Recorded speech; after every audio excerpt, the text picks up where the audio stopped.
¿Qué tal? ¿Cómo están? Un saludo a todos. Bueno, pues vamos a estudiar en esta ocasión o a repasar, ¿verdad? Nuestro estudio semanal que, bueno, hemos estado analizando el Evangelio de Marcos.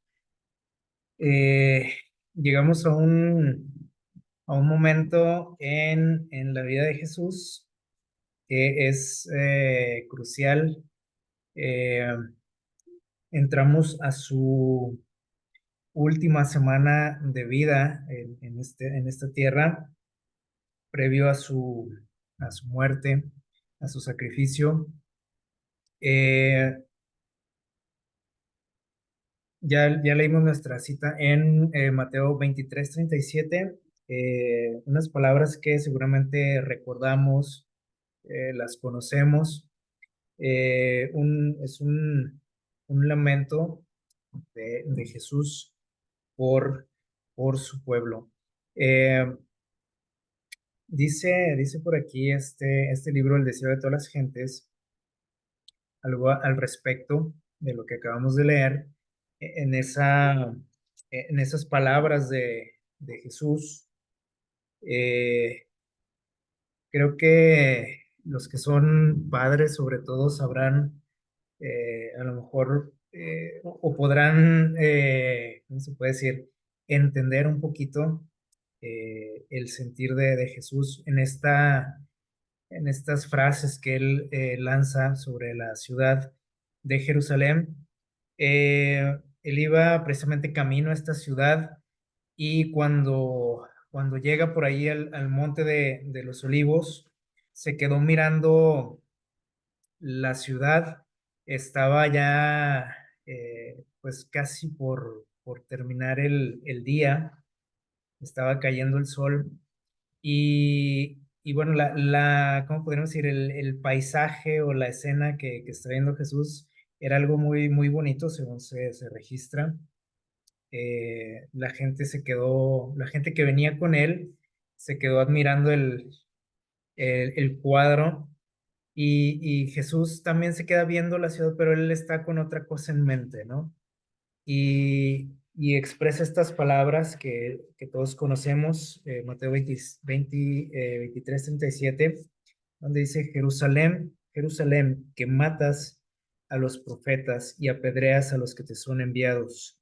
¿Cuántas veces quise juntar a tus hijos como la gallina junta a sus polluelos debajo de sus alas, y no quisiste?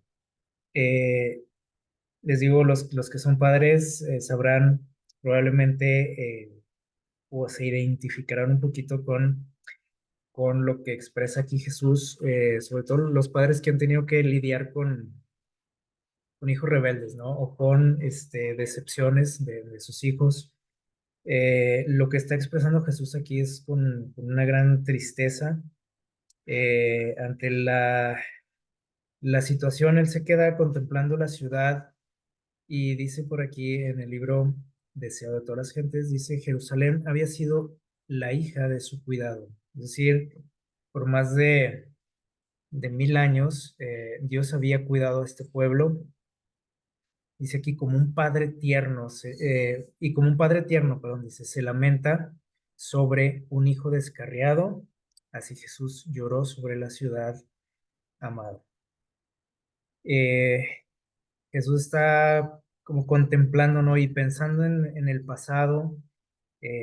Expresa aquí cuántas veces, ¿no? Dice: lo he intentado contigo y no quieres, dice, no te dejas.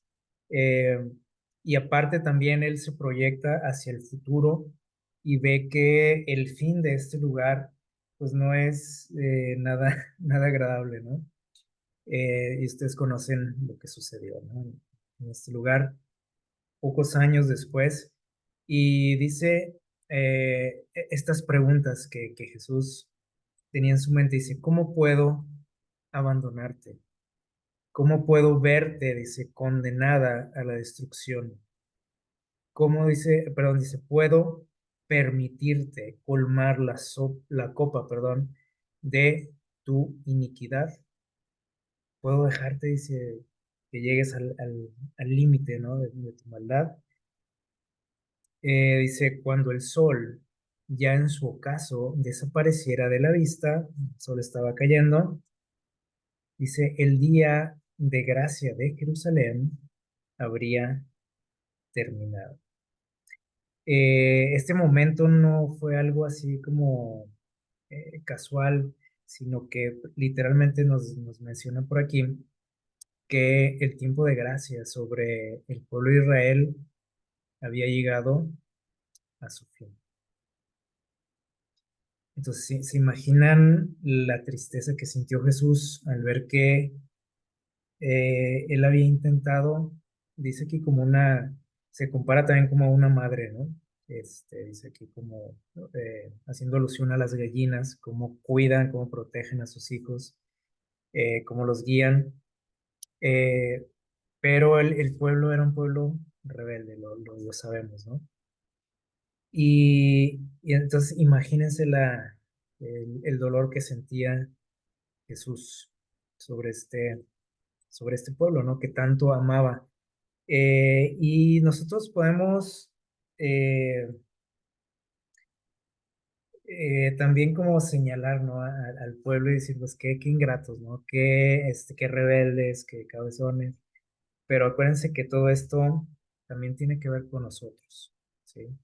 Con aquellos que nos decimos formar parte del pueblo de Dios. O sea, estas palabras también son para cada uno de nosotros.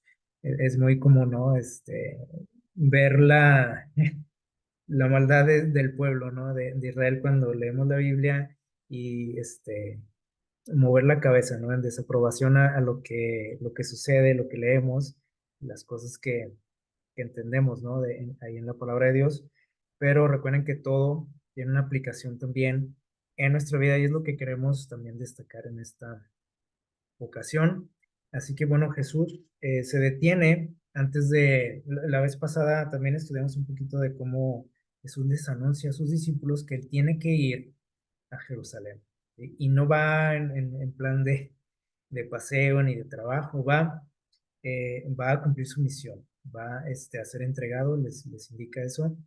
Y llega el momento, se dirige a la ciudad y hace una pequeña pausa ahí en su camino para contemplar la ciudad, para hacer esta reflexión. eh, y bueno, esto les digo, nos alcanza hasta nosotros, ¿no? Estas palabras.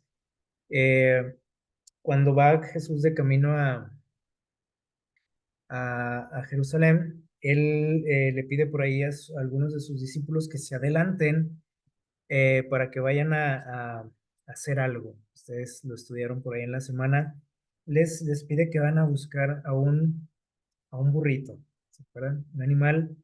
No les dice exactamente para qué, simplemente les da indicaciones. Ustedes lo leen por ahí en Marcos 11, por ahí al inicio del capítulo.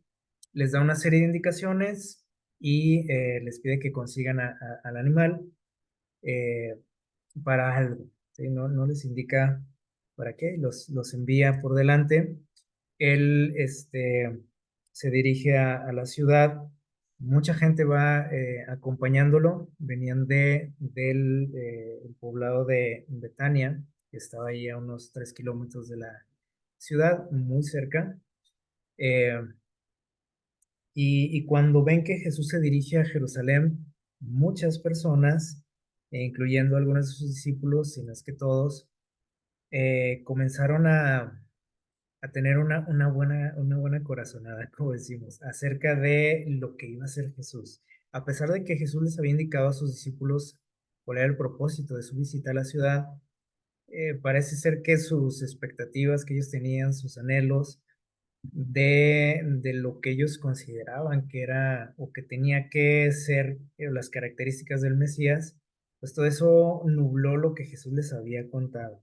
Y ellos comenzaron otra vez a emocionarse porque decían, ¿a qué vamos a Jerusalén? Jesús no acostumbraba a visitar esta ciudad y ahora de pronto los lleva, ¿no? Y bueno, era la capital, así que muchos empezaron a intuir que Jesús tenía algo bajo la manga, ¿no? Dijeron, tal vez es el momento en que se va a proclamar rey, rey de Israel, el Mesías. y va a cumplir pues con las expectativas de todo el mundo, ¿no? Que era terminar con la opresión del pueblo romano. Y menciona por aquí también que la multitud le aclamó como Mesías, empezaron por ahí a, a hacer, a hacer por ahí algunas exclamaciones, cantos, etcétera. Eh, Dice como su Mesías, como su rey. Y Jesús, dice aquí, hay algo interesante, dice Jesús, ahora aceptaba el homenaje que nunca antes había permitido que se le rindiera. Ustedes recuerdan por ahí en muchas ocasiones Jesús detenía a las personas cuando ellos trataban de hacer algo, algo parecido a esto, ¿no? De proclamarlo como Mesías, como rey. Incluso muchas veces eh, les decía, por ejemplo, a la gente que él sanaba, les decía que guardaran silencio, ¿sí? Todavía cuando, lo que estudiamos la vez pasada, cuando sus discípulos lo reconocen como el Mesías, como el Hijo de Dios, eh, les dice que guarden silencio, que guarden la calma, ¿no? Ante ese conocimiento. Entonces es algo que Jesús siempre había rechazado, ¿sí? Los honores, el hecho de que se le reconociera de esta manera. Eh, pero ahora no dijo nada. Cuando escucha a la gente gritando, cantando, rindiéndole homenaje, ahora no intenta detenerlos y esto todavía como que emociona más a sus seguidores, a sus discípulos. ¿Por qué? Porque notaron ese cambio, ¿no? De actitud en Jesús, algo que siempre él había rechazado. Ellos ven que ahora Jesús lo está permitiendo y dicen, ahora sí, parece ser que llegó el momento, ¿no? De que se cumpla todos estos, pues las expectativas, ¿no? Que ellos tenían. Eh, Así que dice que ellos lo recibieron, este acto lo recibieron como una prueba de que ahora sí, Jesús se iba a convertir en el nuevo rey que iba a ocupar el trono. La multitud dice, estaba convencida de que la hora de su emancipación, su libertad, finalmente estaba cerca. ¿Qué les parece? Y es algo que podemos cuestionar aquí un poquito, ¿no? Lleva, ¿por qué Jesús permitió esto? En el libro de Zacarías, si podemos buscar por ahí en nuestras Biblias, ahí al final del Antiguo Testamento, en el capítulo 9 de Zacarías, los versículos 9 y 10, dice lo siguiente. Vamos a recordar por aquí una profecía que hace alusión a esto. Dice el versículo 9, Zacarías 9:9, alégrate mucho, hija de Sión, dice, y da voces de júbilo, hija de Jerusalén, porque tu rey viene a ti justo y salvador, humilde y cabalgando sobre un asno, sobre un pollino, hijo de asna. Dice el versículo 10, dice, y destruiré los carros de Efraín y los caballos de Jerusalén y los arcos de guerra serán quebrados. Dice, y anunciará paz a las naciones y gobernará de mar a mar, desde el río hasta los confines de la tierra. Cuando Jesús se acerca a la ciudad y que ahora le llevan el animalito que ha pedido, aquel burrito, la gente, también a los que eran más estudiosos de la Biblia, sin duda recordaron esta profecía de Zacarías. Eh, ¿Por qué pidió Jesús aquel burrito? Los discípulos no entendían, ¿no? Cuando dice, "Pues, nos mandó a buscar a un burro que le trajéramos". Bueno, había algo que estaba escrito ya, es este pasaje. Y podemos decir, bueno, ¿y por qué ahora Jesús estaba permitiendo todo este alboroto de la gente, ¿no? Algo que siempre había rehuido él, que los había detenido cuando habían intentado hacer algo así. Esta vez Jesús quería algo en especial, y aquí tenemos una de varias razones. La primera es que quería, dice aquí, provocar a a los líderes religiosos. Y podemos decir, bueno, pero eso como que no va con Jesús, ¿no? Como que buscar un pleito, ¿sí? A los líderes. Si ustedes recuerdan, ellos siempre intentaban entrampar a Jesús, querían encontrar algo con que acusarlo, con que, este, pues echarle encima a la gente, ¿no? Y a las autoridades y a Roma. Nunca encontraban nada, que pudieran utilizar, aunque ellos creían de pronto que podían lograrlo, no, finalmente se quedaban frustrados. Y en esta ocasión, Jesús les da esa oportunidad, ¿sí? ¿Por qué? Bueno, porque al proclamarse rey o dejar que la gente lo nombrara rey, eh, les estaba dando una excusa, ¿sí? Para que pudieran acusarlo con Roma, ¿sí? Con los romanos, porque pues ellos no podían, o sea, este acto de Jesús les estaba dando la oportunidad de presentarlo a los romanos como un traidor al imperio, ¿sí? Un traidor a César, que era el gobernante, ¿no? Entonces, si había otro que se estaba autonombrando por ahí un gobernante, pues ustedes pueden adivinar qué podría pasar, ¿no? Muchos que habían intentado algo así previo a la vida de Jesús, o incluso hasta contemporáneos, pues habían acabado mal. ¿Sí? Pues por ahí la Biblia también lo menciona a muchos que se levantaron proclamándose como el Mesías. Así que esta vez Jesús hace algo diferente, actúa muy diferente y una de las causas fue esta, ¿no? O sea, él quería ya darles la libertad de acción a los líderes religiosos que tanto lo odiaban.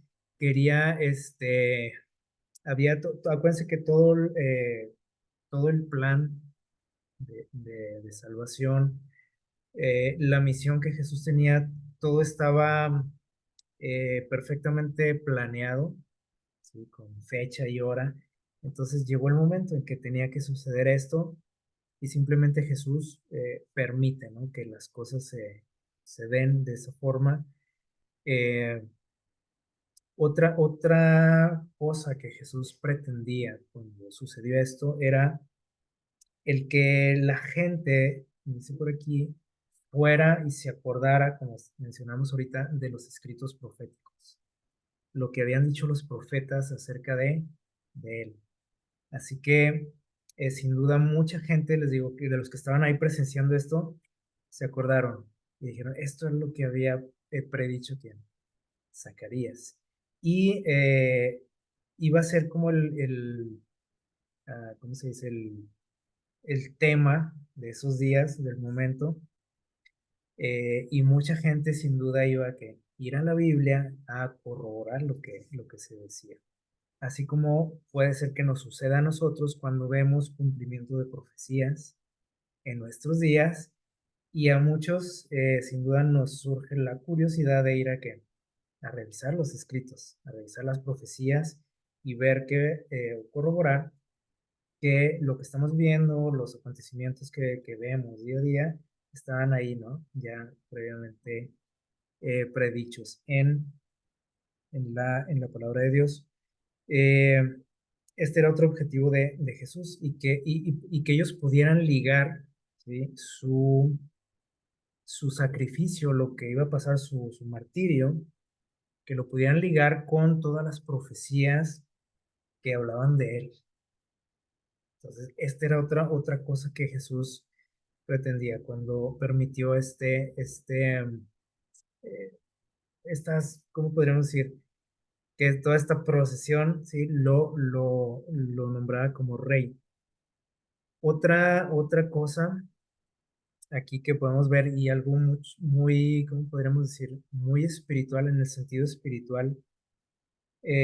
Ustedes recuerdan, por ejemplo, la historia en la vida de Salomón, cuando Salomón es coronado rey. Vamos a hacer un poquito de memoria. El entorno, ¿no?, en el que sucede la coronación de Salomón fue en medio de una, ¿cómo podríamos decir? Pues una trifulca, ¿no? Y traiciones, etcétera, de parte de uno de sus hermanos, que sin consentimiento de su padre, de David, también se autoproclamó rey. ¿Se acuerdan de Adonías? El legítimo rey, el que David había elegido y que previamente Dios había elegido, era Salomón. Pero uno de sus hermanos mayores decide que él es el adecuado, ¿no? El que debe de gobernar, planea por ahí un golpe de estado. Y bueno, en este entorno sucede. David, cuando se entera de, de lo que está sucediendo, ordena que preparen su asno, ¿sí? Y que puedan, que cabalgue por ahí Salomón, que entre a la ciudad y que lo proclamen rey. Una situación muy similar, si lo vemos así en el sentido espiritual, que intentó hacernos ver Jesús también aquí.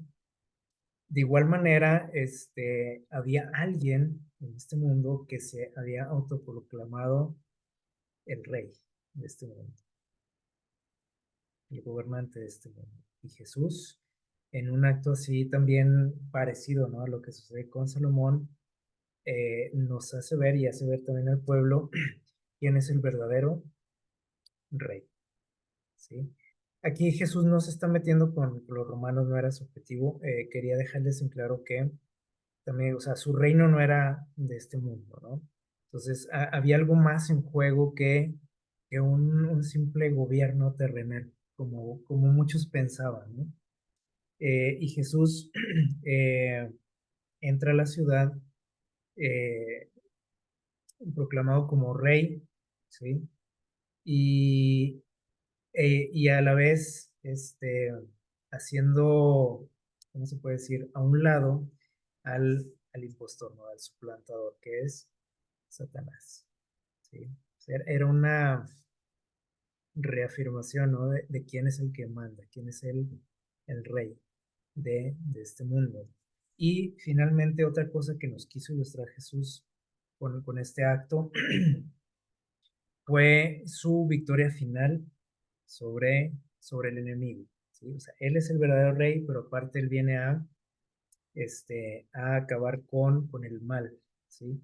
Esta entrada que hizo a la ciudad era una, ¿cómo podemos decir? Una figura, una imagen de su regreso cuando lo volviera por segunda vez a este mundo, ya no en forma humana, como lo hizo en esa ocasión, ni tan humildemente como lo hizo también, sino con toda su gloria, con toda su majestad. Hay algo interesante también por aquí que lo podemos notar. Ahorita mencionábamos que él entró a la ciudad eh, por donde estaba, o donde está actualmente todavía el Monte de los Olivos, ¿sí? Este lugar se encuentra al este de la ciudad de Jerusalén y por ahí descendió a la ciudad Jesús. La Biblia también nos habla algo al respecto, ¿sí?, de su regreso, porque nos dice que volverá por el oriente, o sea, o el este, ¿sí? O sea, por esa dirección volverá Jesús a esta tierra. Entonces era les digo, una imagen así, un pequeño, una vaga imagen de lo que iba a ser su, su victoria final sobre el mal. Así que había muchas cosas, ¿no?, que Jesús tenía en mente cuando fue nombrado rey en Jerusalén. Cosas que a lo mejor nunca habíamos pensado, ¿verdad? O no nos poníamos a reflexionar el hecho del por qué, ¿no? ¿Por qué permitió esto Jesús? Algo que no estaba acostumbrado a hacer en esta ocasión, lo permite. Llega a la ciudad y decíamos ahorita, el día estaba por terminar, no se quedó ahí en la ciudad, sino que sale de la ciudad precisamente para que todo esto que estaba sucediendo no acabara en una trifulca, ¿sí? Sofocada ahí por las autoridades, por los romanos, que pudiera acabar en muertes también. Ustedes se imaginan lo que pudo haber pasado, ¿no? Él se va de la ciudad en ya para terminando el día. Sin duda que los líderes también estaban ya furiosos por lo que estaba sucediendo, pero de repente ya no ven a Jesús. Se les fue, ¿no? Se les desapareció. Regresa a Betania y en el camino, dice aquí que cuando vuelve Jesús, en el camino ustedes lo pueden leer. Bueno, vamos a buscar por ahí en el capítulo 11 de Marcos. Vamos a leer ahí los versículos 13 y 14.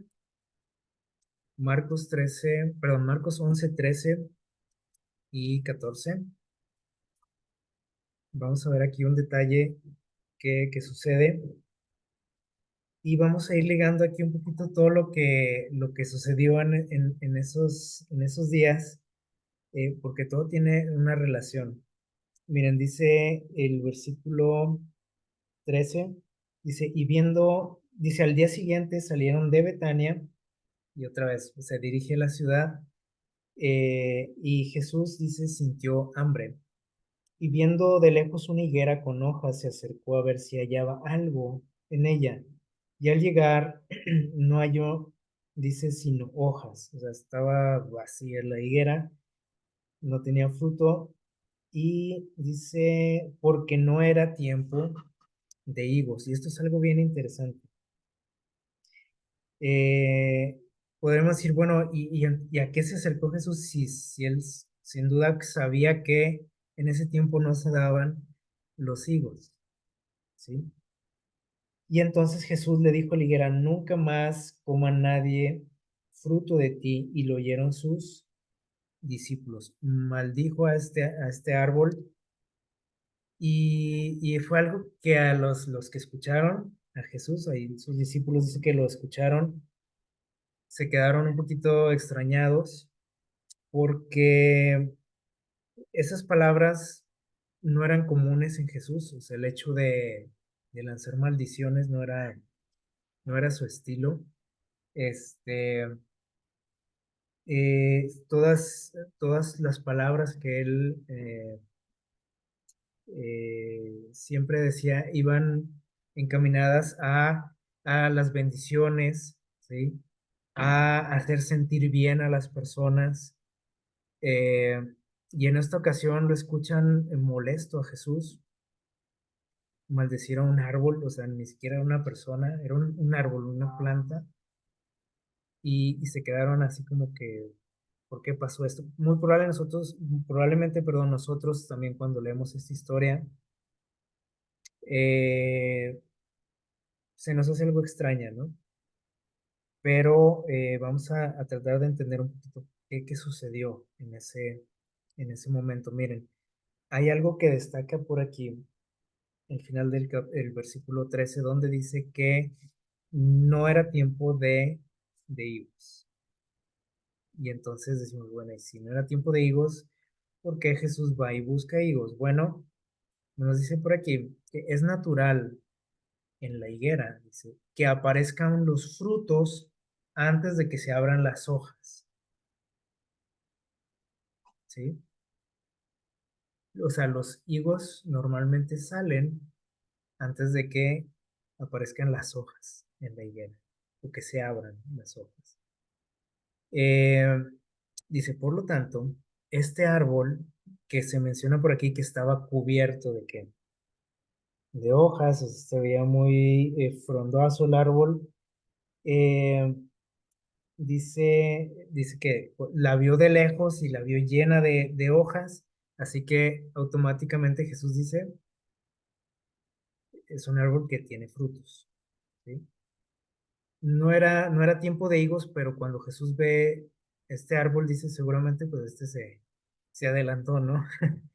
con la cuestión del fruto.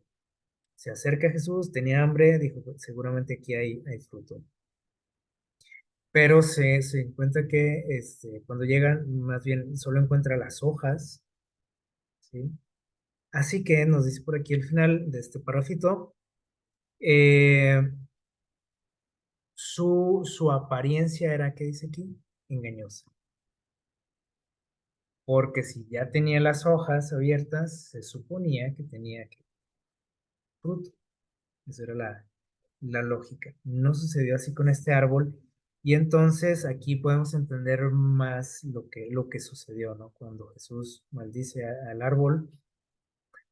Eh, Era lo que Jesús está aquí es una parábola, una ilustración viviente, ¿no? Y de su pueblo. Miren, dice, los judíos se distinguían de todas las demás naciones porque profesaban obedecer a Dios. Era algo que los distinguía, ¿cierto? Habían sido favorecidos especialmente por Él, por Dios, y aseveraban tener más justicia que los demás pueblos, ¿sí? Que los samaritanos, que los filisteos, que los este, cananeos, etc. Ellos se sentían más buenos que todo el mundo. Pero dice, estaban corrompidos por el amor del mundo, la codicia de las ganancias, etcétera, un montón de cosas, ¿no? De defectos que tenían. Se jactaban de su conocimiento de Dios, ¿sí? Pero ignoraban los requerimientos de Dios y estaban llenos de hipocresía. Como el árbol estéril, este árbol que se menciona aquí, extendían sus ramas ostentosas. Pura apariencia, dice aquí, de apariencia exuberante, hermosa a la vista como ese arbolito, pero no daban sino hojas, no había fruto. Ahora sí entendemos más o menos lo que Jesús intentó que se entendiera, ¿no? Aquí.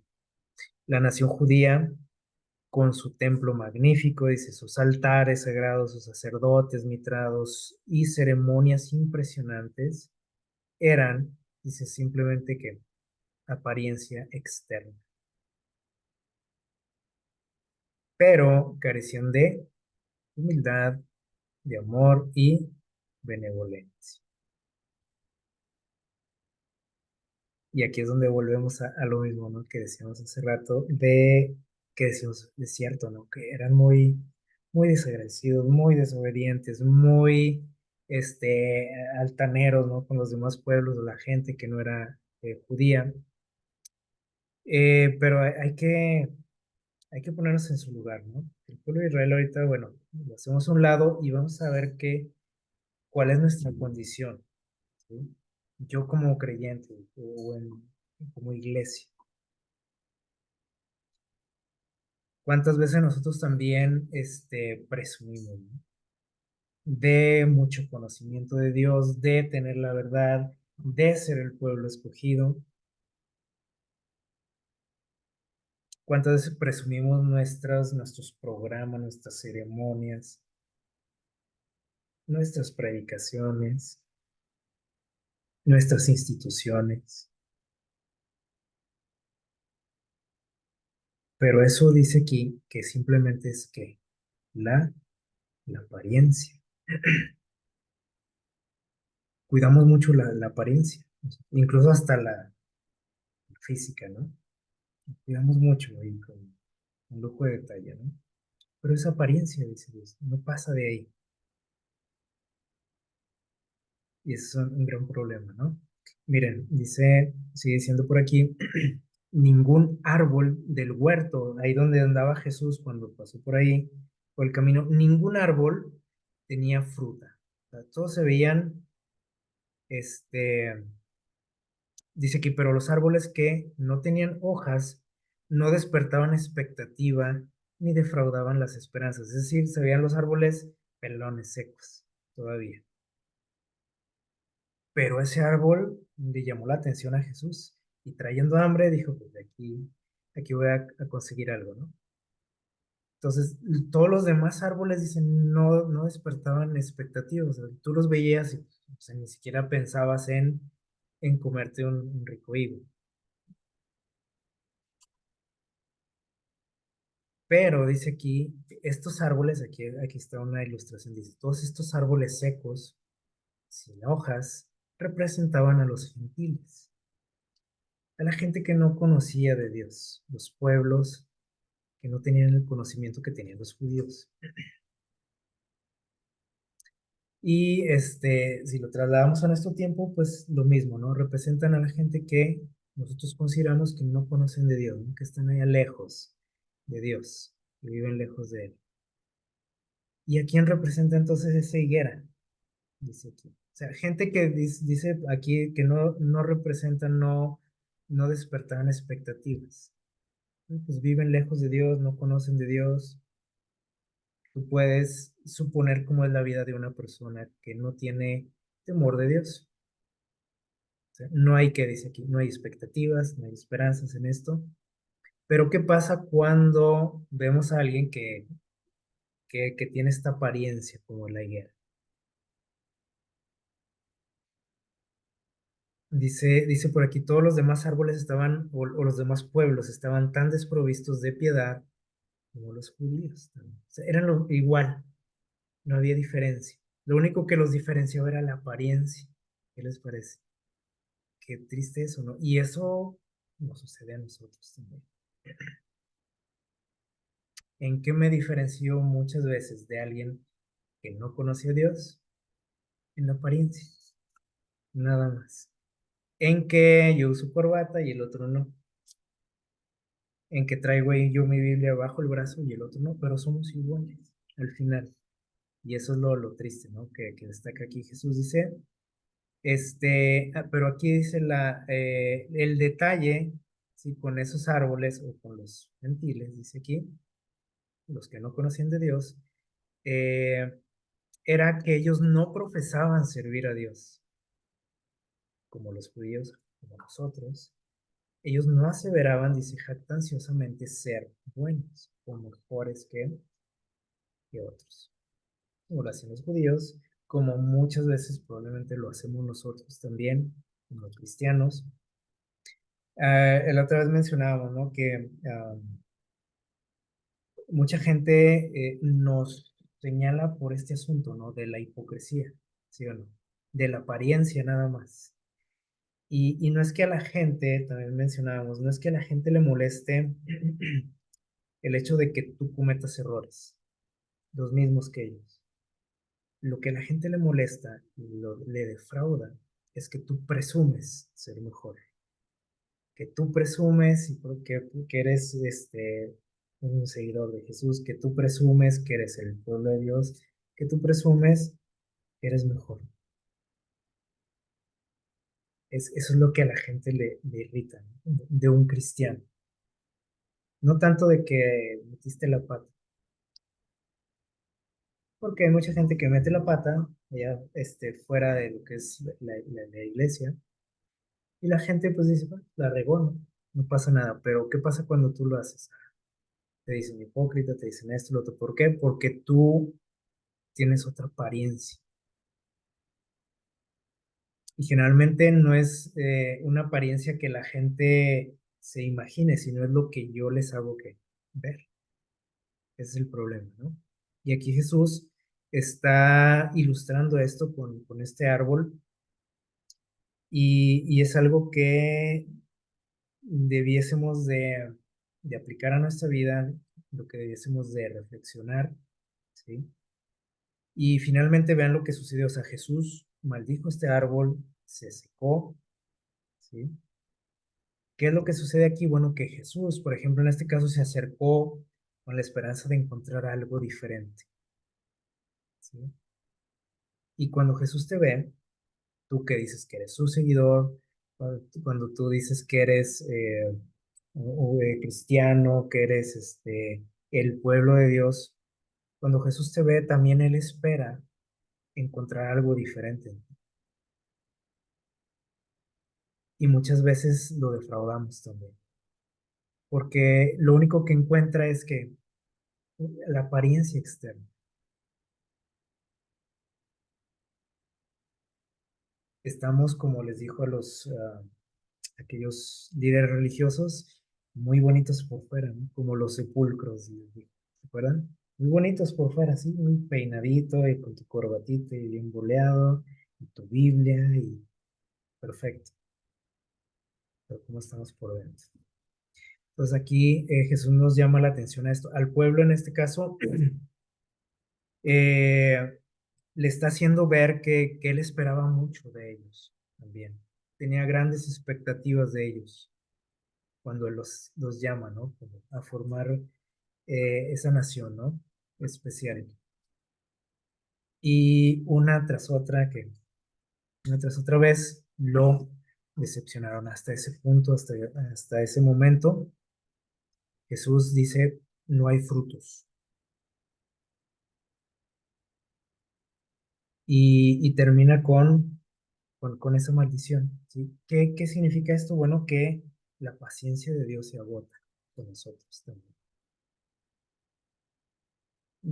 A veces es algo con lo que nosotros jugamos, ¿no? Bastante. El pueblo de Israel lo hizo, o sea, durante, decimos ahorita, alrededor de 1000 años estuvo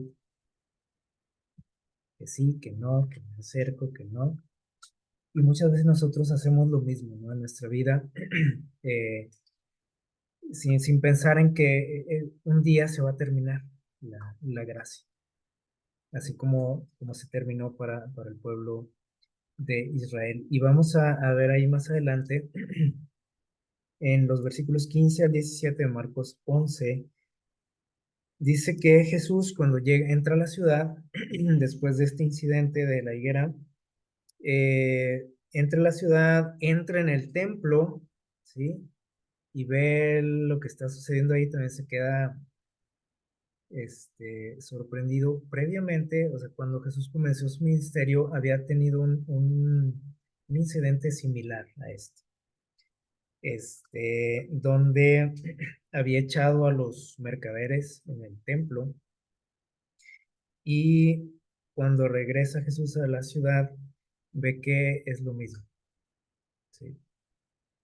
Dice por ahí en los versículos del 15 al 17, entra Jesús al templo, ve la escena, dice, y empezó a echar a los que estaban en el templo vendiendo y comprando.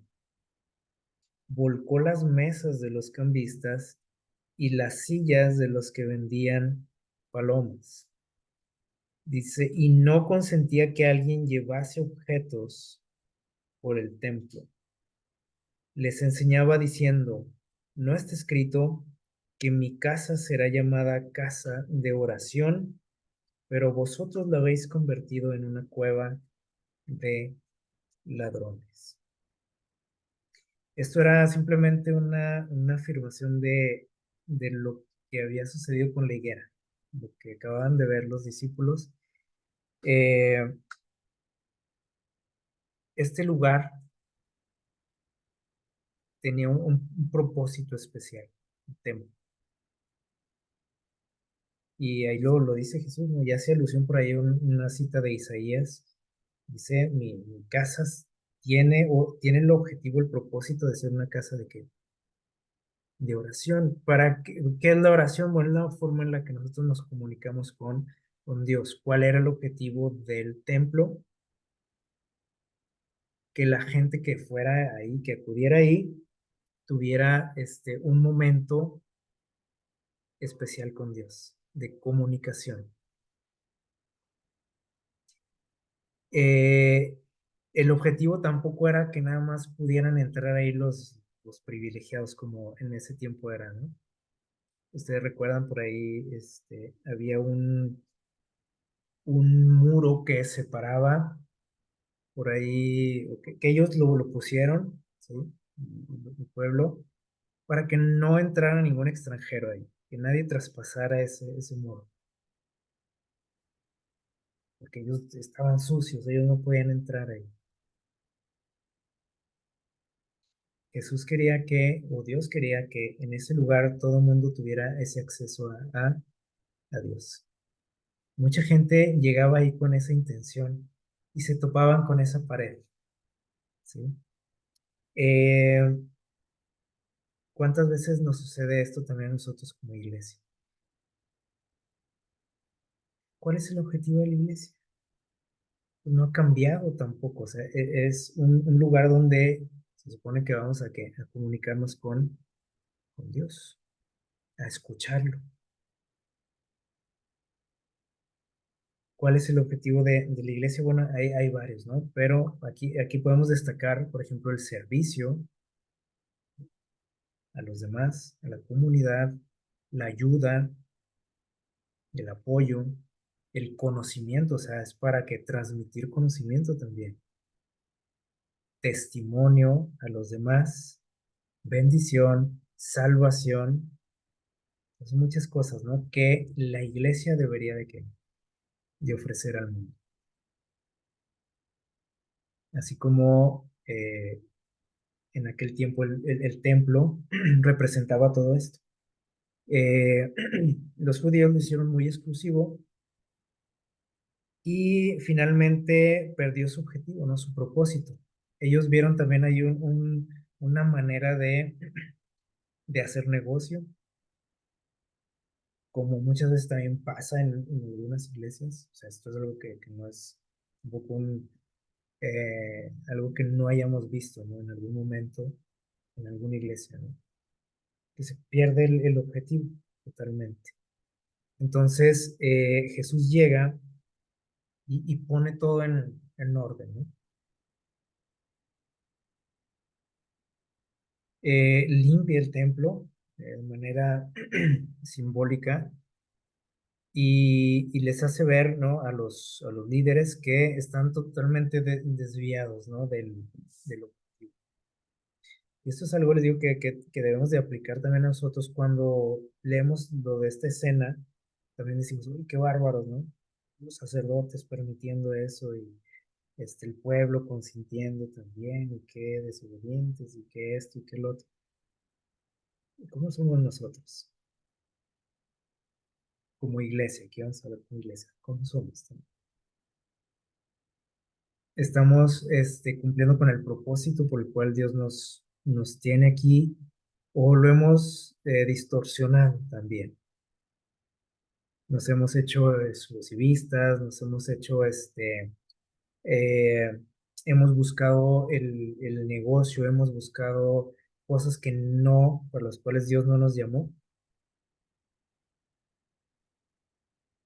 Hemos dejado de hacer cosas. Es algo que tenemos que pensar, ¿no? Entonces, si se fijan todos estos acontecimientos que nos narran estos capítulos, por ahí Marcos 11, 12, todos tienen como un hilito, ¿no? Una relación unos con otros, donde Dios, a través bueno, más bien Jesús, a través de lo que habla, de lo que hace en este caso, está tratando de llamar al pueblo la atención, haciendo un último llamado, una buena sacudida, ¿no? A ver si despertaban, porque acuérdense lo que vimos ahorita, su tiempo estaba llegando al final, su tiempo de gracia. Y sin duda que Dios hace lo mismo con nosotros, ¿no? Siempre. Trata de sacudirnos, de despertarnos a través de muchas cosas. Por ejemplo, algo que Dios utiliza es, que lo menciona por ahí los escritos proféticos, los desastres naturales, las cosas que vemos, las guerras, todas las cosas que vemos nosotros como muy negativas en el mundo y que decimos, ¿y por qué Dios las permite? Hay una razón. Dios quiere llamar tu atención hacia Él, la atención del mundo en general, de la sociedad, a través de todas esas cosas. Pero muchas veces, como lo menciona ahí el texto que leímos, cuando Dios trata dice, de acercarnos a Él, no queremos, no nos dejamos. Dice por ahí en Marcos 12, 14 al 17 algo interesante también, una historia también muy conocida por todo el mundo. Los versículos 14 al 17 dice, Dice, y llegaron por ahí, dice, algunos líderes de los fariseos y le dijeron a Jesús, cuando estaba por ahí todavía en el templo, querían buscar ahí una ocasión para entramparlo, ¿sí? Para acusarlo, como era su costumbre, y le dijeron, maestro, sabemos que eres sincero, que no te dejas llevar por nadie, solo dice, porque no miras las apariencias, lo que hablábamos ahorita, dice, las apariencias de los hombres, sino que enseñas con verdad el camino de Dios. Empezaron por ahí a adularlo, eh, y le dicen, queremos que nos digas si es correcto dar tributo al César o no. Una pregunta complicada, ¿sí? Para lo que estaba sucediendo en el entorno, estaban buscando una ocasión, y les decía, para poderlo culpar ante las autoridades romanas. De que pues estaba a lo mejor, si Jesús les decía que no era correcto darle el tributo al César, ¿qué iban a decir? Ah, ¿saben qué? O sea, aquí está este hombre que está levantando en armas al pueblo contra Roma, contra el imperio, para que no paguen su tributo. Y si Jesús decía que sí, sí, denle el tributo, páguenle el tributo a Roma. Lo iban a acusar de traidor, el pueblo. Entonces, lo quisieron poner ahí entre la espada y la pared, como decimos. eh, y dice el versículo 14, perdón, el 15, que Jesús dice, percibió la hipocresía de ellos. Casi les puedo leer la mente lo que intentaban hacer y les dijo, ¿por qué me tentáis? O sea, Jesús les dijo, ustedes me quieren entrampar, yo lo sé, pero les siguió el juego y les dice, a ver, bueno, présteme una moneda. Y le trajeron por ahí la moneda y les dijo, dice el versículo 16, les dijo, ¿de quién es esta imagen que está en en la cara de la moneda? Y esta inscripción. Y le contestaron, del César. Y él respondió, la frase que todo el mundo conoce, dice, entonces denle al César lo que es del César y a Dios lo que es de Dios. Y quedaron, dicen, maravillados de lo que les había dicho. No pudieron decir nada más. Eh, la palabra que utiliza por aquí, cuando se refiere a la imagen de la moneda, es la palabra griega eikon, de donde utilizamos, por ejemplo, nosotros la palabra icono, una figura, una imagen. Y esta palabra o este concepto que, que maneja aquí Jesús es el mismo que se menciona a través de toda la Biblia cuando nos dice Dios que nosotros somos, que fuimos hechos a su imagen, que nosotros somos la imagen de quién, del Creador, de nuestro Dios. Y, y esto es muy interesante porque ¿qué les quiso decir? Bueno, normalmente nosotros utilizamos este texto, lo interpretamos como que Jesús nos está invitando a cumplir con nuestros deberes cívicos, ¿sí? Generalmente así lo tomamos, ¿no? Jesús quiere que nos portemos bien con los gobernantes, etcétera.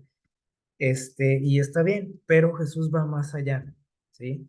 Cuando Jesús pide que se les muestre la imagen, le dice, a ver, entonces, ¿de quién es esta imagen? Es del César. Y Jesús les dice, entonces, ¿sí? El dinero pertenece a quién? Pues a la persona de la cual es la imagen, ¿sí? El dinero pertenece a quién? Al emperador. Pero ustedes, o sea, nosotros, pertenecemos, porque ahí utiliza esta expresión, ¿sí? Nosotros llevamos la imagen de quién, de Dios. ¿Qué les quiso decir o qué nos está tratando de decir aquí Jesús? Bueno, el pueblo, al menos en ese momento, estaba metido en otros asuntos, ¿sí? Más que incluso los líderes, ¿sí? Líderes espirituales, estaban más metidos en asuntos de política que a lo que les correspondía hacer, ¿sí? Y a través de este asunto de la política quisieron aquí entrampar a Jesús.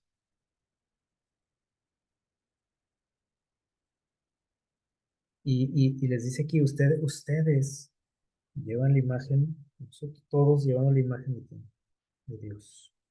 Entonces, nosotros le pertenecemos a quién? A Dios. Nosotros debiésemos de entregarnos a quién? A Dios. Aquí les está llamando la atención a eso, ¿no? A la entrega a Dios, porque Él es nuestro dueño. Tú tienes la imagen de Dios. La moneda tenía la imagen de un ser humano. Dice, pues eso le corresponde a quién? Pues al dueño de la imagen. Ustedes, dice, están por otro lado, ¿no? Por otro, están desviados, ¿no? Ustedes le pertenecen a quién?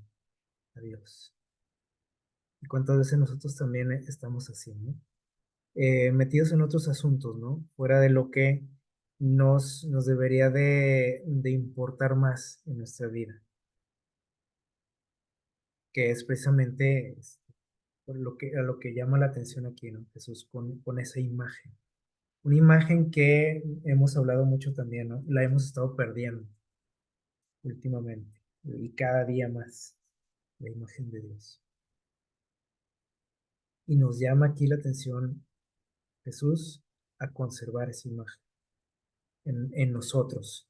Si tu iglesia no la quiere conservar, ni modo, tú conserva esa imagen, ¿sí? Y lo demás, a lo suyo, ¿no? A su lugar. Pero tú le perteneces a Dios. Y esto fue algo que el pueblo de Israel no lo entendió así, ¿no? Ellos presumían de otras cosas, ¿no? En relación a lo espiritual y a Dios. Eh, y Jesús todavía les hace aquí un llamado, fíjense cómo es Dios, ¿no? Todavía los llama y dice, ustedes llevan imagen de Dios, de eso que tanto presumen. Entonces, conságrense a Él, porque Él es su dueño, ustedes le pertenecen a Él. Y este mensaje también es para cada uno de nosotros. Y dice por ahí en el versículo 28 al 31 de Marcos 12, dice, y se acercó a Jesús, perdón, dice, uno de los escribas que lo había oído discutir en este momento y sabía que les había respondido bien y le preguntó, ¿cuál es el primer mandamiento de todos? Y Jesús le dijo, el primer mandamiento de todos es, dice, oye Israel, el Señor nuestro Dios, el Señor es uno. Amarás al Señor tu Dios con todo tu corazón, con toda tu alma, con toda tu mente y todas tus fuerzas. Y el segundo es semejante, amarás a tu prójimo como a ti mismo. Y no hay mandamiento mayor que estos dos.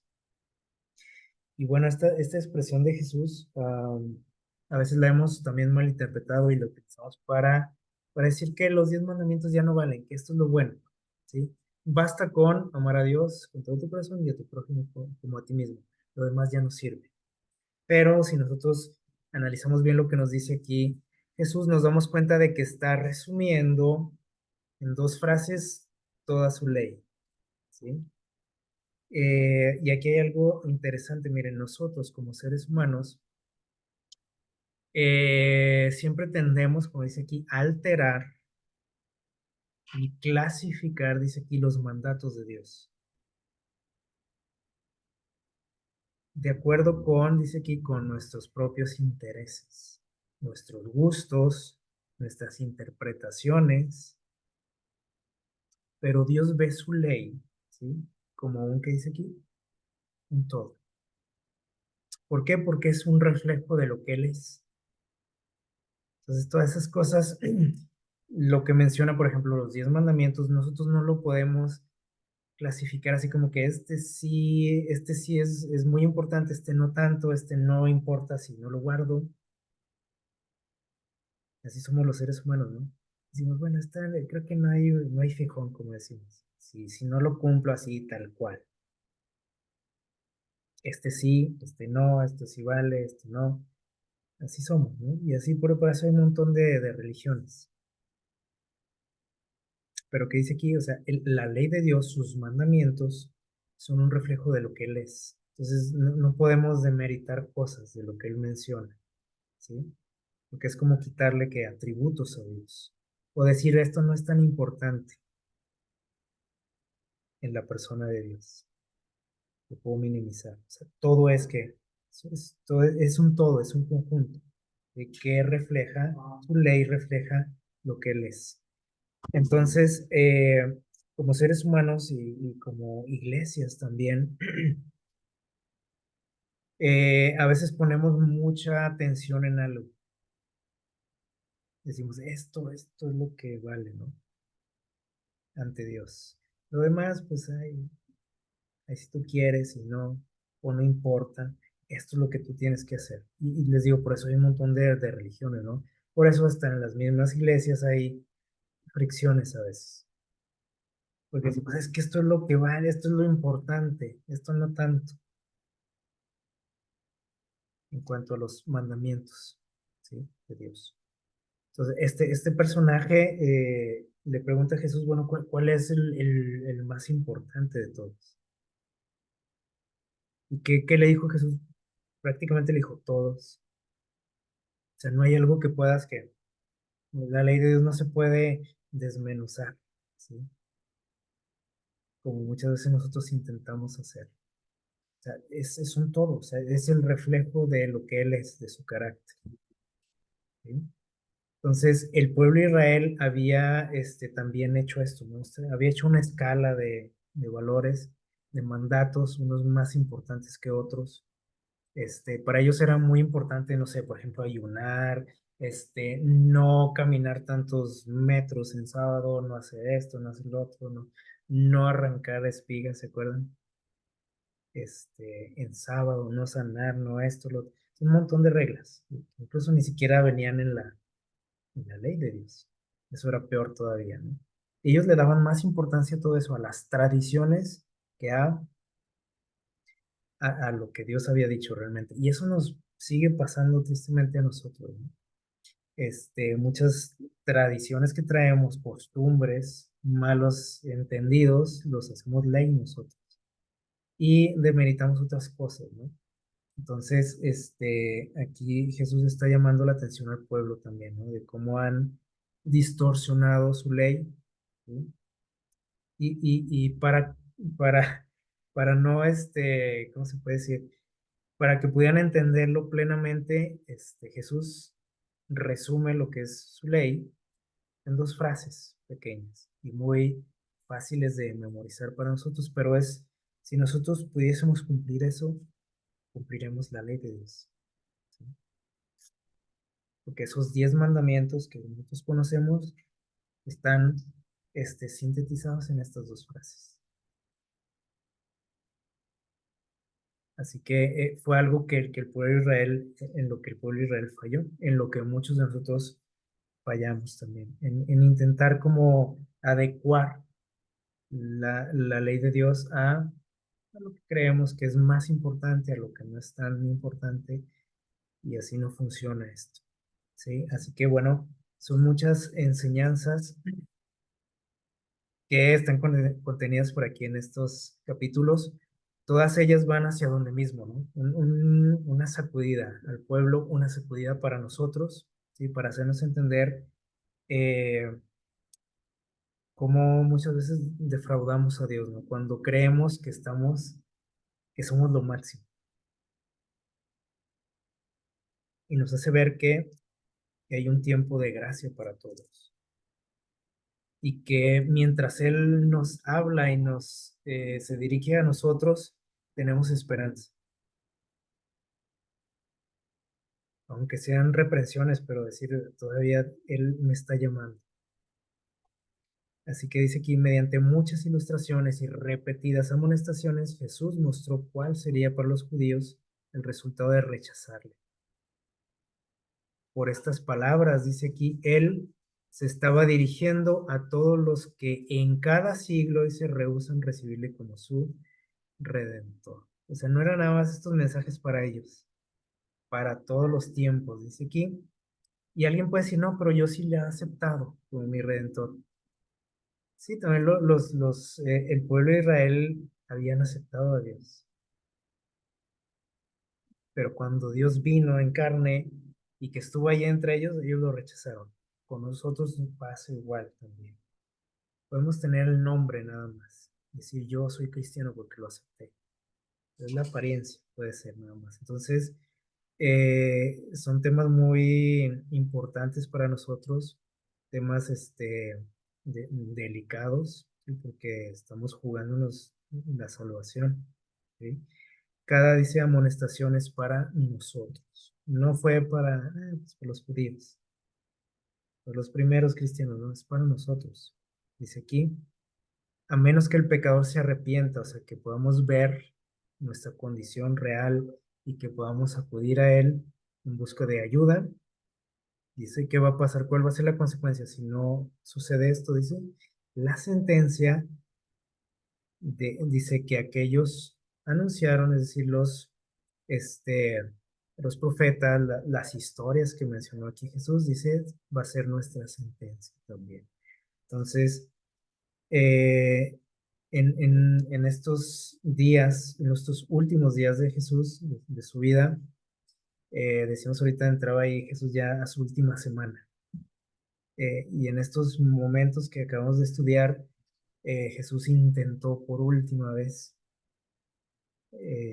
hacer un llamado a su pueblo. Y nosotros también estamos ya en el límite, ¿no? De, de la historia de este mundo. Estamos llegando al final y sin duda que a cada uno de nosotros también Jesús nos llama todos los días y ojalá que podamos atender a esos llamados y que con su ayuda pues podamos ser transformados, ¿no? Para bien, que nos haga ver nuestras equivocaciones, nuestros errores si estamos en esa situación y que nos conduzca por el camino correcto. Que el Señor les bendiga.